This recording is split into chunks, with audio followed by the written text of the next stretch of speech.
हाँ जी बच्चों, तो भाई अब आज के लेक्चर में अपने को प्रॉपर्टीज़ चालू करनी है इन्वर्स ट्रिग्नोमेट्रिक फंक्शन की, और एक एक करके प्रॉपर्टी पढ़नी है कि भैया कौन कौन सी आ रही है, और उसके छोटे छोटे एप्लीकेशन करके चलेंगे। हम बहुत छोटे इंटीग्रेटेड फॉर्म में ही यहाँ आपको कंटेंट देने वाले हैं, एक साथ पूरा नहीं देंगे, थोड़ा थोड़ा सा। तो पहली प्रॉपर्टी आती है भाई, देखो भाई चालू कर रहे हैं।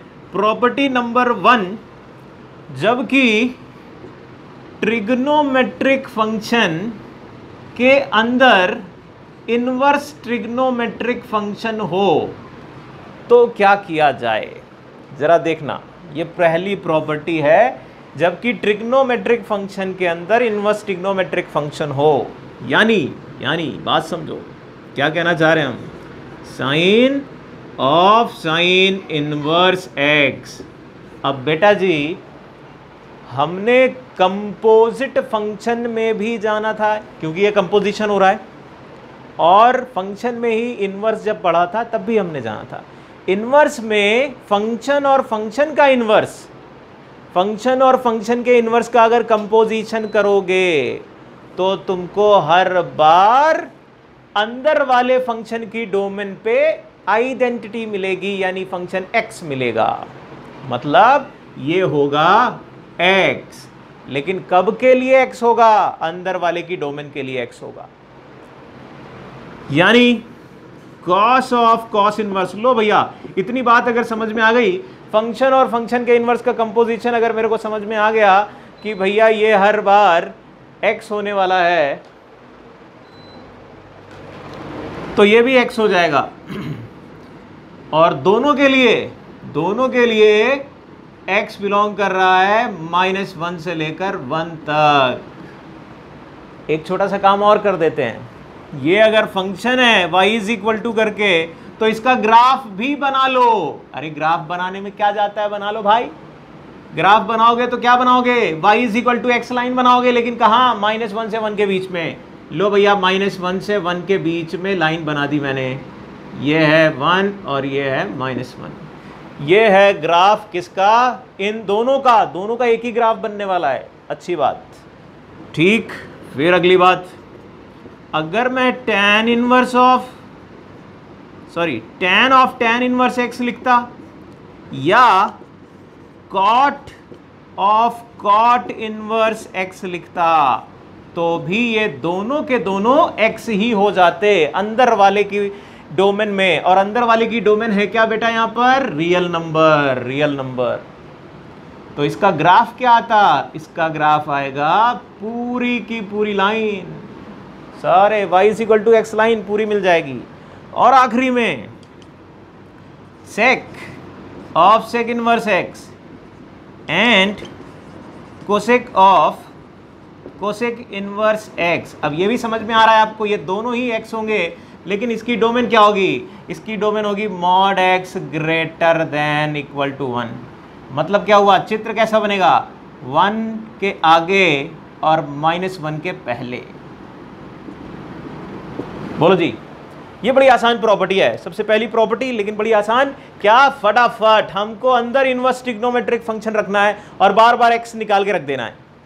डोमेन को देखना है और डोमेन पे ही केयर करना है, अंदर वाले फंक्शन की ही डोमेन निकल के आएगी। और चाहेंगे तो ग्राफ भी, इन फंक्शन का ये ग्राफ बनाया मैंने, ये बन जाएगा। ठीक है, एक प्रॉपर्टी और उसको देखेंगे और फिर इनका एप्लीकेशन देखने जा रहे हैं। जरा देखो अगली वाली प्रॉपर्टी। भैया जाओ दूसरी वाली आओ। देखो जी, साफ कर दिया अभी तो। अब अगली प्रॉपर्टी आ रही है। अगली प्रॉपर्टी में दो लाइकवाइज फंक्शन का सम बार बार π/2 आता है। क्यों आता है, कैसे आता है, वो सीखना है। क्या है ये π/2 का खेल, क्या है जरा देखना। ये है कि अगर साइन इनवर्स x और cos इनवर्स x को ऐड करो तो हर हाल में π/2 ही मिलेगा, हर हाल में। अगर ऐसा है तो फिर क्यों है, ये जानना बड़ा जरूरी। देख लेते हैं। और इसकी डोमेन तो केयर करो भैया, डोमेन क्या है? लेस देन 1, -1 से 1 के बीच में। ठीक, चलो एक बार करके देखते हैं क्यों ऐसा हो रहा है। मैंने मान लिया ये एंगल A, मैंने मान लिया ये एंगल B, क्योंकि इनवर्स है मतलब एंगल है। अब अगर इसको सही से लिखोगे तो ये x is equal to sine A लिखा है, चेक करो भैया, sine inverse x is equal to angle A, यानी कि sine A is equal to x.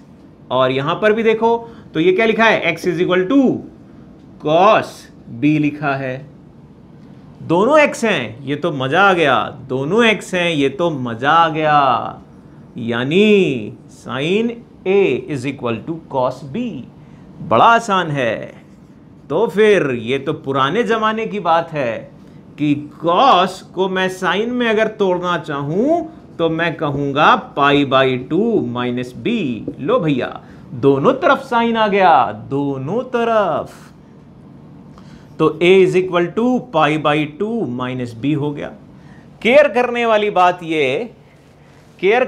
बात ये कि जब मैंने a और b माना तो a का इंटरवल क्या जा रहा था, माइनस पाई बाई 2 से लेकर पाई बाई 2, उसकी कौन सी प्रिंसिपल इन्वर्टिबल ब्रांच जो भी थी वो क्या थी, और b का इंटरवल क्या जा रहा था, b था 0 से लेकर पाई, क्योंकि वो कॉस है, b कॉस है। अब अगर देखो मैं सीधे ये लिख रहा हूं, ये तो जनरल ट्रिग्नोमेट्रिक फंक्शन में तो बहुत सारे हो सकते हैं, सीधे क्यों लिख दिया तुमने, तो इनकी ब्रांच को देख के समझ में आता है कि पाई बाई 2 माइनस बी अगर करोगे तो ये कहां जाएगा, ये भी माइनस पाई बाई 2 से पाई बाई 2 ही जाएगा, इसलिए भी ये हमारा इन्वर्टिबल बना रहा है। और अब ये a plus B is equal to pi by 2 हो गया। देख लो, यही चीज प्रूफ करनी थी क्या, हाँ जी बिल्कुल यही चीज प्रूफ करनी थी। मतलब ये एक रिजल्ट तो बना, अब इसी की तरह वाले और भी रिजल्ट होते हैं, वो भी नोट कर लो। जैसे tan inverse x plus cot inverse x inverse, वो भी पाई बाई 2 होगा, यहां पर x रियल नंबर होगा। जैसे एक और कौन सा, sec इनवर्स x और cosec इनवर्स x, ये भी पाई बाई 2 होगा, लेकिन यहां पर mod x greater than equal to 1 होगा। इन कंडीशन के साथ ये कुछ प्रॉपर्टी बनती हैं। अब इन प्रॉपर्टी का यूज करने की जरूरत है, तो भैया इनकी यूज करते हैं प्रॉपर्टीज। तो जान लिया, ये दो प्रॉपर्टी के एप्लीकेशन यहां पर करते हैं। चलो भाई तुम उड़ो सवाल। देखो जी, एक सवाल भी आ गया, प्रॉपर्टीज जो बताई, sine of sine inverse x greater than minus 1/2, और आपसे कहा गया x को सॉल्व करो। बड़ा आसान लग रहा है हमें तो, हम तो कहेंगे भैया ये तो कंपोजिशन है फंक्शन और फंक्शन के इनवर्स का, ये तो x होगा, ग्रेटर देन माइनस 1/2 आ गया, क्या टेंशन। लेकिन अभी थोड़ी देर पहले बताया था, इसकी डोमेन का रिस्ट्रिक्शन याद रखना, ये x कब होता है, x होता है -1 से 1 के बीच में। तो फिर इन दोनों बात को अगर यूज करोगे तो तुम्हारा क्या बनना चाहिए, -1/2 से लेकर 1/2 माइनस पे एक्सक्लूड रखना, क्योंकि यहां इक्वलिटी नहीं लगी, और इसको इंक्लूड करेंगे वो तो यहां पर अवेलेबल है। ठीक, फिर एक और लेते हैं, जाओ भाई। देखो जी क्या आ रहा है, अब साइन इनवर्स और कॉस इनवर्स एक इक्वेशन में लिखें, और आपसे मैंने कहा कि सॉल्व करें x के लिए। साइन और कॉस दोनों आ रहे हैं, तो अभी जो दूसरे नंबर की प्रॉपर्टी थी उसमें sign inverse x plus cos inverse x को ऐड किया था, तो वैल्यू आ रही थी पाई बाई 2। बेसिकली उस प्रॉपर्टी को अगर समझो तो ये कह रहा है कि दो के बीच में एक अच्छा सा रिलेशन है। एक रिलेशन सवाल में दे रखा है, एक रिलेशन मेरे को पता है, तो कितना आसान हो गया बेटा, इन दोनों लीनियर इक्वेशन की तरह इनको देखें और सॉल्व कर ले भैया। मैं कॉस को एलिमिनेट कर देता हूं, मैं यहीं से लिखता हूं 4 sine inverse x is equal to pi, minus cos की वैल्यू देखोगे तो क्या आएगी, pi by 2 minus sine inverse x, यानी ये आ गया आपका pi by 2 plus sine inverse x। देख लो भैया 4 साइन इनवर्स x करके आ जाता है, यानी इधर ये क्या रह गया, 3 sine inverse x is equal to यानी पाई बाई 6, और x की वैल्यू आ गई पाई बाई 6। कौन सा एंगल होगा, ये 1/2 वैल्यू पे आता है पाई बाई 6। ठीक, मेरे ख्याल से बात समझ में आई होगी। और लेते हैं लाओ भैया। देखो जी, अभी साइन इनवर्स और कॉस इनवर्स और कॉट इनवर्स आ रहा है, लिखा हुआ है, और मैंने आपसे पूछ लिया भैया इसकी रेंज बताओ।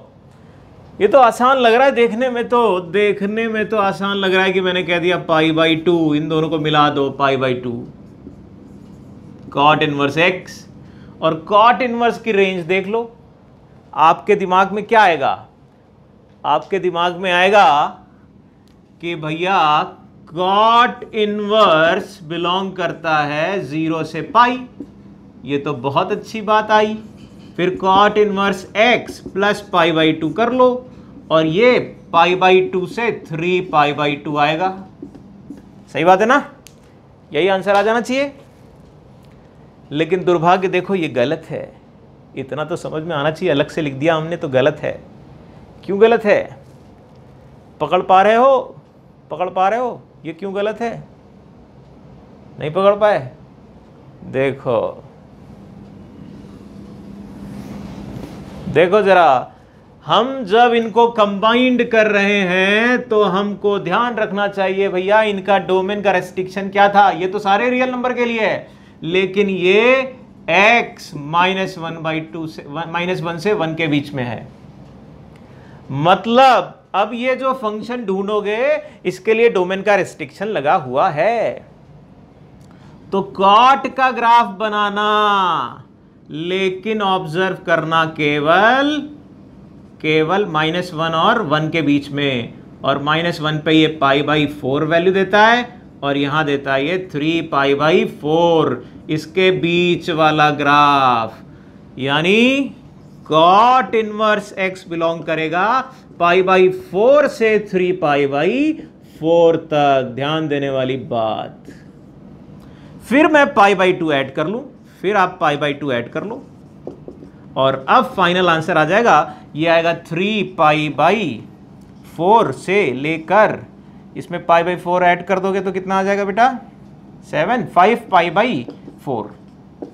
देख लो, तो ये आ गया अपना फाइनल आंसर। ये पॉइंट नोटिस करना, जब भी कभी ऐसी प्रॉपर्टी लगाकर इन दो को गायब करो तो दिमाग में रखो कि भैया उनकी डोमेन क्या थी। डोमेन को छोड़ना नहीं, जरूरी सवाल है। ठीक, एक और सवाल देखेंगे। जाओ भैया एक और देखो जी, एक और सवाल लिखा हमने, tan इनवर्स के अंदर कुछ, कॉट इनवर्स के अंदर कुछ, और सामने पाई बाई 2, और कहा इसके नंबर ऑफ सॉल्यूशन बताओ। अच्छा जी, क्या करोगे?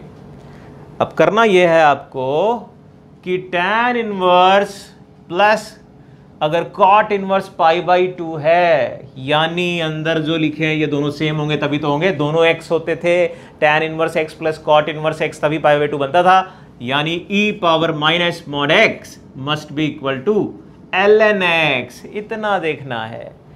वो सवाल बदल गया इसमें और कहा गया इसके नंबर ऑफ सॉल्यूशन बताओ। क्यों? ये तो सारे रियल नंबर के लिए डिफाइंड होता है, इसमें टेंशन नहीं है। tan के लिए टेंशन नहीं, सारे रियल नंबर के लिए डिफाइंड होता है। अब सीधे इसके नंबर ऑफ सॉल्यूशन देख लो, इसका ग्राफ बनाओ, नंबर ऑफ सॉल्यूशन मिल जाएंगे भैया। e power minus mod x का ग्राफ आता है क्या? e power minus mod x के लिए पहले e की पावर माइनस x का ग्राफ बनाना बेटा। e पावर x ये होता है, e पावर माइनस x ये होता है। में x में अगर मॉड लगाओगे, अगर x पे मॉड लगता था तो जितना पॉजिटिव x का ग्राफ था वही निगेटिव x में भी आ जाता था। यह है आपका लेफ्ट साइड वाला ग्राफ। और ln x तो आप जानते ही हो भैया, ये ग्राफ है। तो दोनों कहां मिले? एक पॉइंट पे मिले। नंबर ऑफ सॉल्यूशन पूछा गया था, एक आएगा 1। ठीक, तो ये तो कुछ एग्जाम्पल मैंने कराए इन दो प्रॉपर्टी पे। अभी अगले वाले पार्ट में एक और प्रॉपर्टी आ रही है, अगर माइनस आ जाए अंदर इनवर्स ट्रिग्नोमेट्रिक फंक्शन के तो क्या बिहेव करेगा, देखो जाकर जरा।